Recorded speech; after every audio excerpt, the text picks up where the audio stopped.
Praise the lord. ప్రభువైన యేసుక్రీస్తు మనలను మీరు లోకమునకు వెలుగై ఉన్నారు అని చెప్పాడు.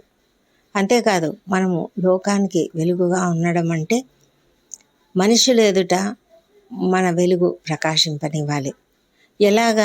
ఎలా సాధ్యం అంటే, మన సత్క్రియలను చూచి పరలోకమందున్న తండ్రిని మహిమపరచునట్లుగా మన వెలుగు ప్రకాశింపనీయాలి. అంటే మన సత్క్రియలు దేవునికి మహిమ కలిగిస్తాయి.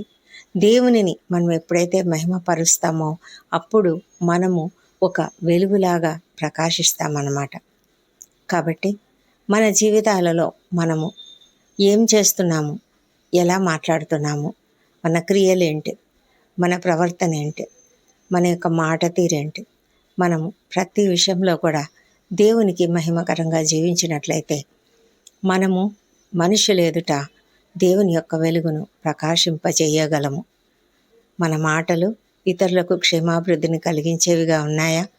మన క్రియలు ఇతరులకు మేలుకరంగా ఉన్నాయా? మనము మేలునే చేయాలి, కానీ ఎప్పుడు కూడా కీడు చేయకూడదు అని అపొస్తలుడైన పౌలు కూడా చెప్తున్నాడు కదా. ఆ విధంగా జీవించడానికి మనకు ఎప్పుడైతే మనము ఆ విధంగా చేయగలుగుతామో అప్పుడు మన సత్క్రియలు ఇతరులకు వెలుగును చూపిస్తాయి.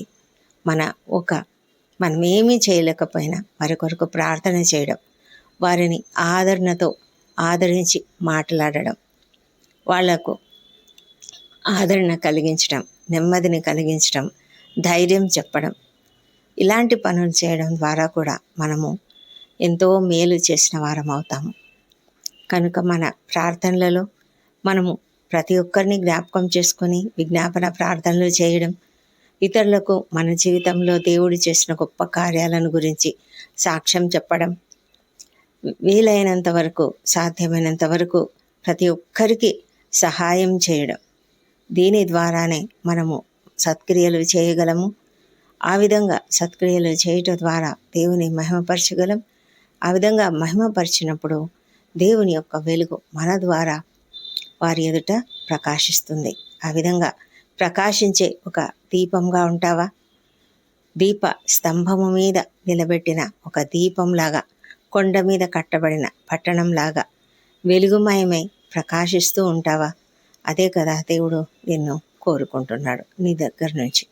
ఆ విధంగా చేయడానికి దేవుడు మనకు కృప చూపించునుగాక. ఆమేన్.